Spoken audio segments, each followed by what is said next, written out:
മാന്യ സദസ്സിന് നമസ്കാരം. ഞാൻ ആര്യാനിൽ എരുമാട് ശാഖയിലെ പനഞ്ചറ യൂണിറ്റിൽ നിന്നാണ്. 1855 മാടനാശാനും കുട്ടിയമ്മയ്ക്കും മകനായി ജനിച്ച ശ്രീ നാരായണ ഗുരുദേവന്റെ 166ാമത് ജയന്തി ആഘോഷിക്കുന്ന ഈ വേളയിൽ ശ്രീ നാരായണ ഗുരുദേവന്റെ 10 കൽപ്പനകളെ കുറിച്ചാണ് ഞാൻ ഇന്നിവിടെ പറയുവാൻ ആഗ്രഹിക്കുന്നത്. ഒന്നാമതായി പഞ്ചധർമ്മം: ഹിംസിക്കരുത്, മോഷ്ടിക്കരുത്, അസത്യം പറയരുത്, മദ്യപിക്കരുത്, വ്യഭിചരിക്കരുത്. 2. പഞ്ചശുദ്ധി: കായശുദ്ധി, മനഃശുദ്ധി, വാക്ശുദ്ധി, ഇന്ദ്രിയശുദ്ധി, ഗ്രഹശുദ്ധി. 3. മദ്യം വിഷമാണ്, അത് ഉണ്ടാക്കരുത്, കൊടുക്കരുത്, കുടിക്കരുത്. 4. സംഘടന കൊണ്ട് ശക്തരാകുവിൻ, വിദ്യ കൊണ്ട് പ്രബുദ്ധരാകുവിൻ. 5. അയല് തഴപ്പതിനായതി പ്രയത്നം, നയമറിയും നരനാചരിച്ചിരുന്നു. 6.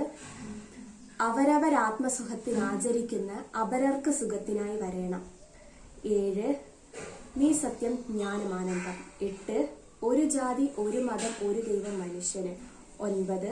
ജാതി ചോദിക്കരുത്, പറയരുത്, ചിന്തിക്കരുത്. 10. മനുഷ്യരുടെ ഭാഷ, വേഷം, മതം ഏതായിരുന്നാലും അവരുടെ ജാതി ഒന്നായതിനാൽ അന്യോന്യം വിവാഹവും പന്തിഭോജനവും ചെയ്യുന്നതിൽ യാതൊരു ദോഷവുമില്ല എന്നിങ്ങനെയാണ് ശ്രീനാരായണ ഗുരുദേവന്റെ 10 കൽപ്പനകൾ.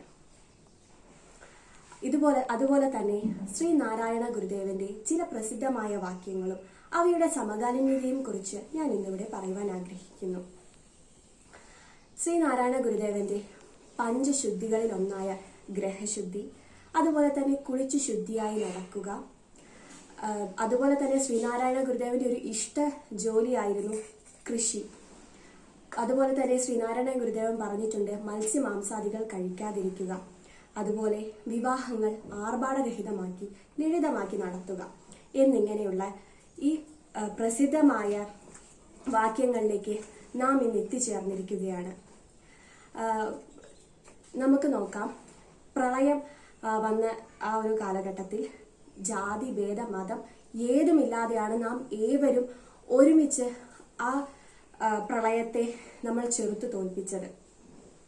അതുപോലെ തന്നെ ഇന്ന് ഈ കൊറോണ വന്നപ്പോഴും നമ്മൾ എല്ലാവരും വിവാഹങ്ങൾ ആർഭാടരഹിതമാക്കി പലരും കൃഷിയിലേക്ക് തിരിഞ്ഞിരിക്കുന്നു. അതുപോലെ തന്നെ നമ്മൾ മറക്കരുത്, നമ്മുടെ ചൈനയിലെ മത്സ്യമാംസാദികൾ വിൽക്കപ്പെടുന്ന വുഹാൻ മാർക്കറ്റിൽ നിന്നാണ് ഈ ലോകത്തെ തന്നെ സ്തംഭിപ്പിച്ച് കീഴടക്കിയ കൊറോണ വൈറസ് ഉത്ഭവിച്ചത്.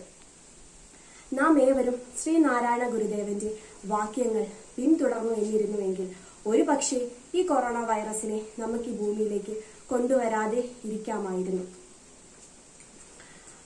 അതുപോലെ തന്നെ ഇനിയാണെങ്കിലും ശ്രീനാരായണ ഗുരുദേവന്റെ വാക്യങ്ങൾ നാം ഏവരും ശീലിക്കുക. അതുപോലെ തന്നെ അത് മറ്റുള്ളവരിലേക്ക് പങ്കുവെക്കുക, അത് പ്രചരിപ്പിക്കുക. അപ്പം ഇത്രയാണ് എനിക്ക് പറയുവാനുള്ളത്. അതുപോലെ തന്നെ ഈ കൊറോണ വൈറസിനെ നമ്മളിലേക്കും നമ്മുടെ ചുറ്റുമുള്ളവരിലേക്കും നമ്മളായി എത്തിക്കാതിരിക്കാനായി നമ്മുടെ ആരോഗ്യ പ്രവർത്തകരും നമ്മുടെ സർക്കാരും പറയുന്ന നിർദ്ദേശങ്ങൾ കേട്ട് അവയെല്ലാം നമ്മൾ അനുസരിക്കുക. അതുപോലെ തന്നെ നമുക്ക് വേണ്ടി ഈ കൊറോണ വൈറസിനെ ചെറുത്ത് തോൽപ്പിക്കാൻ വേണ്ടി നമ്മളെ സഹായിക്കുന്ന എല്ലാവരെയും ഈ വേളയിൽ നമുക്ക് അവർക്ക് വേണ്ടി പ്രാർത്ഥിച്ചുകൊണ്ട്, അതുപോലെ തന്നെ ഈ കൊറോണ മൂലം ലോക്ക്ഡൌണിൽ പെട്ടിരിക്കുന്ന ഈ സമയത്ത് പോലും ശ്രീനാരായണ ഗുരുദേവന്റെ ജയന്തി ആഘോഷങ്ങൾക്ക് യാതൊരുവിധ മുടക്കവും വരുത്താതെ നമുക്ക് വേണ്ടി ഈ കോമ്പറ്റീഷൻസും കാര്യങ്ങളും ഒക്കെ അറേഞ്ച് ചെയ്ത് തന്ന നമ്മുടെ ഭാരവാഹികൾക്കും നന്ദി പറഞ്ഞുകൊണ്ട് ഞാൻ എൻ്റെ എളിയ വാക്കുകൾ നിർത്തുന്നു. നന്ദി, നമസ്കാരം.